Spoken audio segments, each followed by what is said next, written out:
दुर्गा सप्तशती द्वितीय अध्याय। नमस्कार दोस्तों, आपने प्रथम अध्याय को और द्वितीय अध्याय को अवश्य ही सुना होगा। आज हमारा द्वितीय अध्याय प्रारंभ होगा। यदि आप हमारे चैनल पर न्यू हैं तो चैनल को जरूर सब्सक्राइब कर लीजिएगा। बेल आइकन को प्रेस करके कमेंट बॉक्स में जय माता दी अवश्य ही लिखिएगा। यदि आप नवरात्रि के दिनों में इसको प्रतिदिन सुनते हैं तो आप इसके संग अर्गला स्तोत्र और कीलक, और अगर आप इतना नहीं सुन पाते हैं तो सिद्ध कुंजिका स्तोत्र का पाठ भी अवश्य ही सुनें, जिससे आपको सप्तशती पाठ का पूरा फल प्राप्त हो। यदि आप गर्भवती माता हैं और आप पुत्र की प्राप्ति चाहती हैं या जैसी संतान की आप कामना करती हैं वैसी संतान मन में धारण करके आप इस पाठ को अवश्य ही सुने, जिससे आपको मन चाही संतान प्राप्त हो, जैसे संतान की आप कामना करते हैं। यदि आपकी कोई मनोकामना है फिर आप सुन रहे हो तो वो मनोकामना को आप मन में रख के इसे प्रतिदिन सुने। नवरात्रि के टाइम में आप इसको सुनेंगे तो 9 दिन पूर्ण होने के अंदर ही अंदर आपकी मनोकामना माता रानी की कृपा से अवश्य ही पूर्ण हो जाएगी और आपको सुख समृद्धि माता रानी की कृपा से सम्मान, यश, वैभव सब प्राप्त होगा। यदि आप इस पाठ को प्रतिदिन सुन रहे हैं तो आप जरूर ही माता रानी के परम प्रिय भक्त हैं और उन्हीं की संख्या में आपकी गिनती हो रही है जो आप इस पाठ को प्रतिदिन सुन पा रहे हैं। तो हमारा तृतीय अध्याय जो यहाँ से प्रारंभ होता है। जय माता दी। सेनापतियों सहित महिषासुर का वध। जगदम्बा के श्री अंगों की कांति उदय काल के सहस्त्र सूर्यों के समान है। वे लाल रंग की रेशमी साड़ी पहने हुए हैं। उनके गले में मुंडमाला शोभा पा रही है। दोनों स्तनों पर रक्त चंदन का लेप लगा है। वे अपने कर कमलों पर जप मालिका, विद्या, अभय तथा वर नामक मुद्राएं धारण किए हुए हैं। 3 नेत्रों में सुशोभित मुख विंद की बड़ी शोभा हो रही है।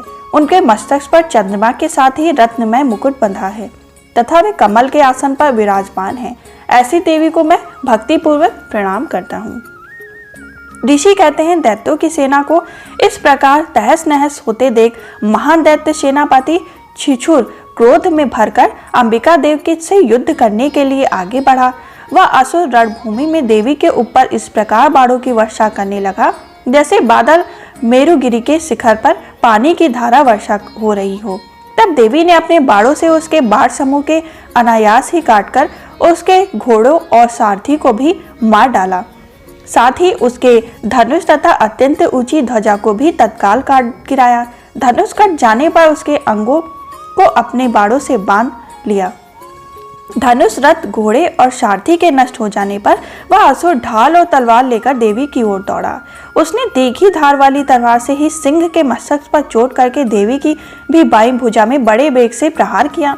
राजन, देवी की बाह पर पहुंचते ही वह तलवार टूट गई। फिर तो क्रोध से लाल आंखें करके उस राक्षस ने सूल हाथों में लिया और उसे उस महादैत्य ने भगवती भद्रकाली के ऊपर चलाया। वह सूल आकाश से गिरते हुए सूर्य मंडल की भांति अपनी तेज से प्रज्वलित हो उठा। उस सूल को अपनी ओर आते देख देवी ने भी सूल का प्रहार किया। उससे राक्षस के सूल के सैकड़ों टुकड़े हो गए तथा महादैत्य छिछुर की भी धज्जियां उड़ गईं। वह प्राणों से हाथ धो बैठा। महिषासुर के सेनापति उस महापराक्रमी छिछुर के मारे जाने पर देवताओं को पीड़ा देने वाला चामार हाथी पर चढ़कर आया था। उसने भी देवी के ऊपर शक्ति का प्रहार किया, किंतु जगदम्बा ने उसे अपने हुंकार से ही आहत एवं निष्प्रभा करके तत्काल पृथ्वी पर गिरा दिया। शक्ति टूटकर गिरी हुई देख चामार को बड़ा क्रोध हुआ। अब उसने शूल चढ़ाया, किंतु देवी ने उसे भी अपने बाणों द्वारा काट डाला। इतने ही देवी का सिंह उछलकर हाथी के मस्तक पर चढ़ बैठा और उस दैत्य के साथ खूब जोर लगाकर बाहु युद्ध करने लगा। वे दोनों लड़ते लड़ते हाथी से पृथ्वी पर आ गए और अत्यंत ही क्रोध में भरकर एक दूसरे पर बड़ा ही भयंकर प्रहार करते हुए लड़ने लगे। तदनंतर सिंह बड़े वेग से आकाश की ओर उछला और इधर से गिरते हुए उसे पंजों की मार से चमार का सिर धड़ से अलग कर दिया। इसी प्रकार उग्र भी शिला और वज्र आदि की मार खाकर रणभूमि में देवी के हाथ से मारा गया तथा कराल भी दांतों, मुक्कों और थप्पड़ों की चोट से धाराशाही हो गया।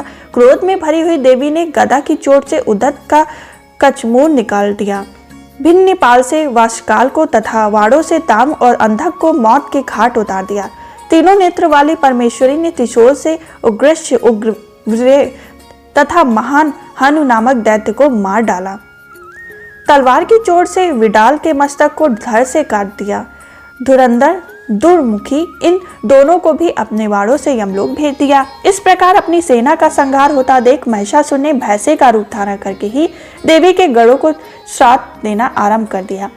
किन्हीं को थूथुन से मारकर, किन्हीं के ऊपर खुरों का प्रहार करके, किन्हीं को पूंछ से चोट पहुंचाकर, कुछ को सिंह से विदृत करके, कुछ गढ़ों को वेग से, किन्हीं को सिंहनाद से, कुछ को चक्कर देकर और कितनों को निश्वास वायु के झोंके से धराशाही कर दिया। इस प्रकार गढ़ों की सेना को गिराकर वह असुर महादेवी के सिंह को मारने के लिए झपटा।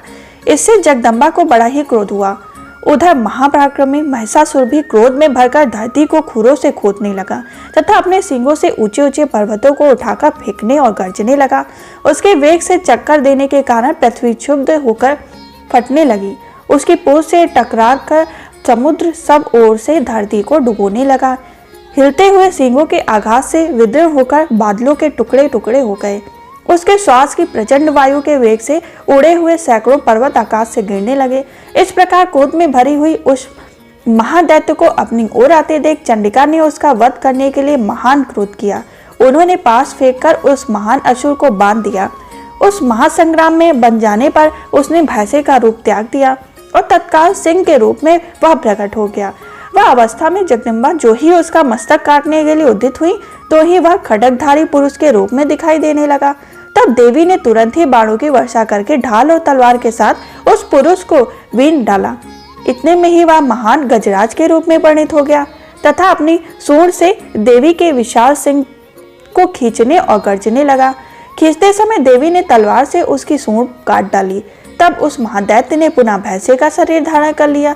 पहले ही भांति चराचर प्राणियों सहित तीनों लोगों को व्याकुल करने लगा।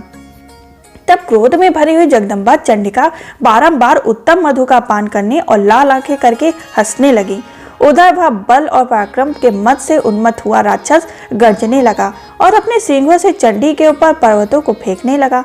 उस समय देवी अपने बाणों के समूह से उसके फेंके हुए पर्वतों को चूर कर देती। बोलते समय उनका मुख मधु के मद से लाल हो रहा था और वाणी लड़खड़ा रही थी। देवी ने कहा, ओ मूर्ख, मैं जब तक मधु पीती हूँ तब तक तू क्षण भर के लिए खूब गर्ज। मेरे हाथ में यही तेरी मृत्यु हो जाने पर अब शीघ्र ही देवता भी गर्जना करेंगे। ऋषि कहते हैं, यो कहकर देवी उछली और उस महादैत्य के ऊपर चढ़ गई।